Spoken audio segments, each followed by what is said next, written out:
what is beauty behind the crown?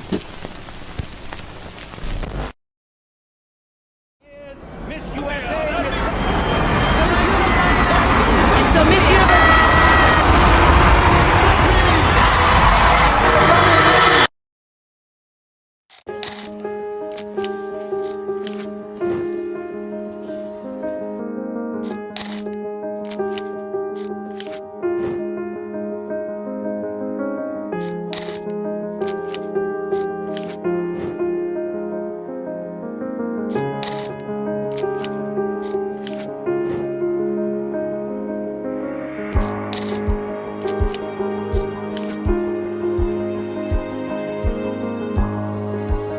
What was your experience during the Mr. and Miss Crushing? Actually, to start off, before I went into college, I promised myself that I would never join a pageant competition again. Kasi, to be honest, sobrang hirap niya, sobrang time-consuming, and sobrang nakakapagod. And yung nakikita naman talaga ng audience is yung parang bunga na ng progress mo. Yung maganda ka na, yung magaling ka na lumapa, yung mga ganun. So, I promised myself that, and halata naman ngayon na hindi na tuloy yung promise na yun. So, nung una, syempre, pinipilit ako, hindi mapilit. And after maraming pilits, napilit naman din ako. And actually, negative thinker ako. Yung kumbagay, sa past pageants ko, ang lagi kong iniisip ay matatalo ako, hindi ako magaling. But because this is a new stepping stone in my life as a college student, na-realize ko na what if I have a positive outlook naman dito sa pageant competition na to. And so I did. Simula nung una pa lang na pumayag na ako kung sumali dito sa pageant, all I had to think about was positive outcomes and how I would make myself be better or how I would get that crown, kumbaga nga. So pinaghirapan ko talaga. I even stated in my story the lyrics of Taylor Swift's song. The lyrics were, I gave my blood, sweat, and tears for this. Ayun, so tunay yun. Pinaghirapan ko talaga siya. Which do you think has the easier life, men or women? Thank you for that wonderful question. As have you seen in my advocacy, I am an advocate of women empowerment. And that advocacy came from my knowledge that women are below men. And even though this society is proving that it is not right, that women can be greater, can have greater knowledge and have greater experiences in all of aspects in this world, I think and I believe that women still have it harder. But even though that is the problem, I think that being a woman itself is a superpower.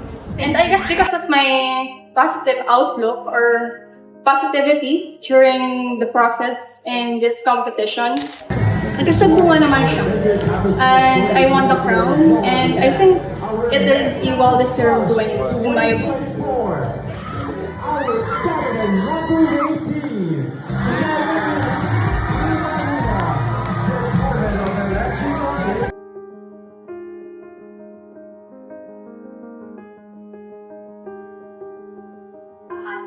So there are many different societal beauty standards in the Philippines. Sobrang dami. For example, yung skin color, your nose should be perfect, your teeth should be perfect, your personality should be perfect. So parang in conclusion, in the Philippines, societal beauty standards needs you to be perfect. And para sa akin, nobody is perfect. So, if you would ask me if I align to those beauty standards, then that would be an easy no. Because I know my imperfections and I know my insecurities, which actually rooted from those societal beauty standards in our country. And I am sad because I know a lot of women also experience this kind of insecurities and their sense of self just because of societal norms that their own country has for women.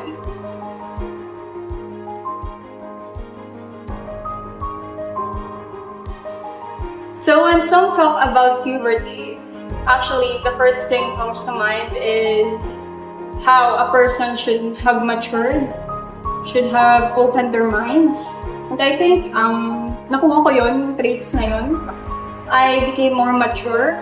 I became more open-minded since I hit puberty. And I think that is a good thing, kumbaga.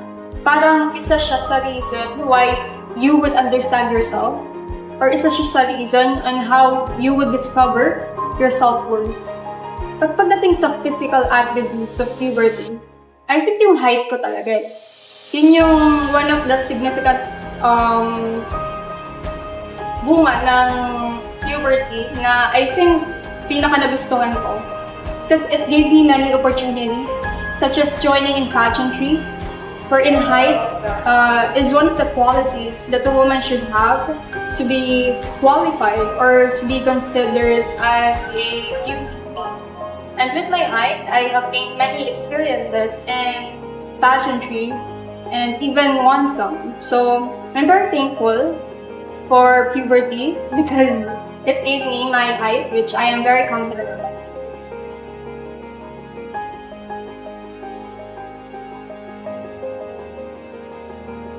As I mentioned earlier, I am a negative thinker, wherein I always think negative. Kumbaga, imbes na positive outlooks in life, ay mas pinipili kong isipin na lang yung masasama. Because I don't want my ego to be up, or I don't want to get my hopes up just because of my positive outlooks in life. And I think that really takes a toll on my mental health because thinking negatively will also foster a negative outcome pagdating sa mga bagay na ginagawa mo wherein you think negatively. Kapag sinabi mong hindi mo kaya, then maybe the outcome is hindi mo talaga kaya. And tulad na sinabi ko kanina, in journeys such as this pageantry, I had a positive outcome and the outcome is also positive. So I think having a negative outlook in life also fosters that kind of negative effect when it comes to its outcomes.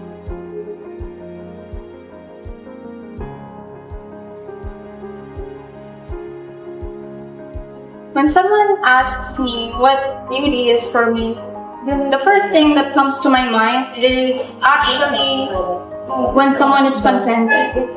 I think the most beautiful kind of human being is when you are contented. When you know who you are, when you know what you want to be, or when you know about your capabilities. Then you are, for me, beautiful.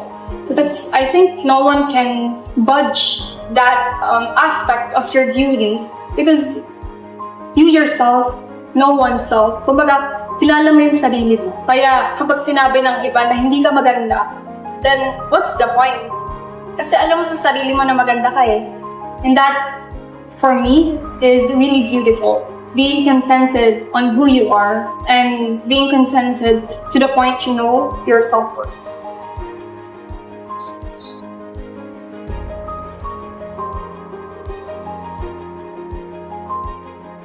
Well, because I'm prone to having negative thoughts, comparison is parang inevitable. Lagi ko talaga nako-compare yung sarili ko sa iba. But throughout the years, I have learned self-love. I have learned to be contented to myself. And yung kumbaga self-love journey ko, doon ko napapagtanto na I am my own kind of person, na I'm different from others. And I think yung comparison aspect could be eliminated kapag alam na natin sa sarili natin kung sino tayo. If we know our self-identity. Kasi when you know who you are, when every person who are they, kumbaga, edi parang comparison is out of the picture because how could you compare yourself to someone if you know you are all different? Diba? If you know you are unique from one another, then how could comparison, kumbaga, paano mo mako-compare yung sarili mo sa iba? Eh, iba't iba naman pala kayo.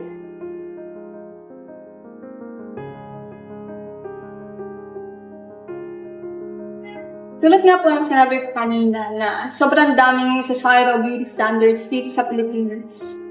Then I guess my perception of my body image comes from the societal norms that our country has. Na dapat ganito ako, na dapat ganito ako kaganda. But having that said, baga kung sinasabi ko yung sa sarili ko na dapat ganito ako or dapat papukin ko yung sarili ko, then I guess that contradicts my biological traits. Diba? Parang sinasabi ko, kapag nagpadala ako sa negative statements ng iba on how I look, then parang sinasabi ko na rin na parang pangit din yung ancestors ko. Ika, because the traits I have now, physical man or mental, they came from my parents. I inherited them from my parents. And if I would say that societal norms takes a toll on how I perceive myself, my physical self, then parang sinasabi ko na rin na my parents are imperfect, na my parents should take in these negative statements from others. And yun yung, I think, connection nung dalawang yun. Yung connection ng dalawang yun.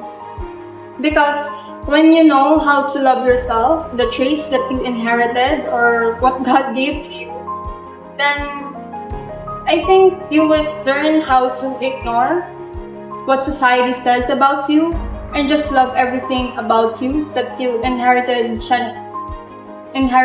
from your parents.